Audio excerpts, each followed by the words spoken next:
में लाने के लिए उसको कस्टम क्लियर करना पड़ेगा। वो $50-100 की एंट्री होती है, वो कोई फ़र्क नहीं पड़ता। डॉक्यूमेंट क्यों मांग रहा है कि मेरे को एक्सपोर्ट डॉक्यूमेंट चाहिए? उसको दिखाना पड़ेगा ना कि एक्सपोर्ट किया हमने, उसको ये चाहिए होगा कि जैसे हमारा कोई एक्सपोर्ट T2 करूंगा तो वो नहीं भेज सकते, वो नहीं दिखा सकता उसको। है।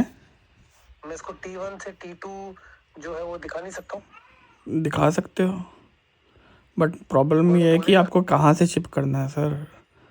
सर वो मेरे को दोनों ऑप्शन है, मेरे को यूके का भी ऑप्शन है, रोटरडैम का भी ऑप्शन है। बट रोटरडम से अगर आप जेन्युइनली शिप कर रहे हो कि नहीं कर रहे हो? अगर आज तक कभी शिपमेंट मतलब कहाँ से? नहीं, आपको माल कहाँ बेचना है सर, पहले तो ये पता हो ना। मैं सोच रहा हूँ कि अगर हुआ तो मैं आपको दे दूंगा यूके में।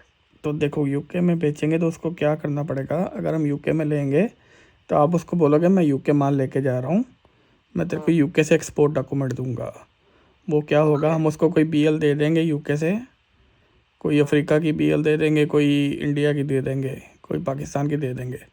उसको ये बोलेंगे कि हमने ये माल स्प्लिट करके 2-3 कंटेनरों में, एक इंडिया भेजा है, किधर भेजा है, वो बीएल की कॉपी हम उसको दे देंगे।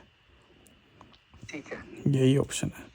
अगर तो जेन्युइन कर रहे हो तो जेन्युइन है, नहीं कर रहे तो नहीं कर रहे। वो अगर यूके में बेच के, बट मेरा पंगा यही है कि यूके में माल पकड़ा गया तो उसको आपको पंगा पड़ेगा फिर वो।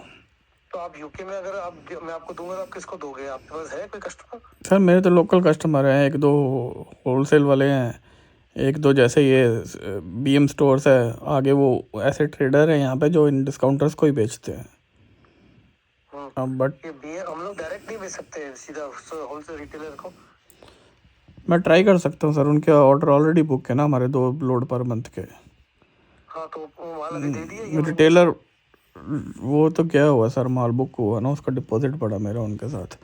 दूसरी प्रॉब्लम क्या है, रिटेलर फिर 30 दिन का क्रेडिट मांगेगा आपको इस पे भी। हाँ, मैं माल बेचने के लिए ट्राई कर सकता हूँ लोकल किसी ट्रेडर को बेच दूँ, बट आपको ये है कि आपका पंगा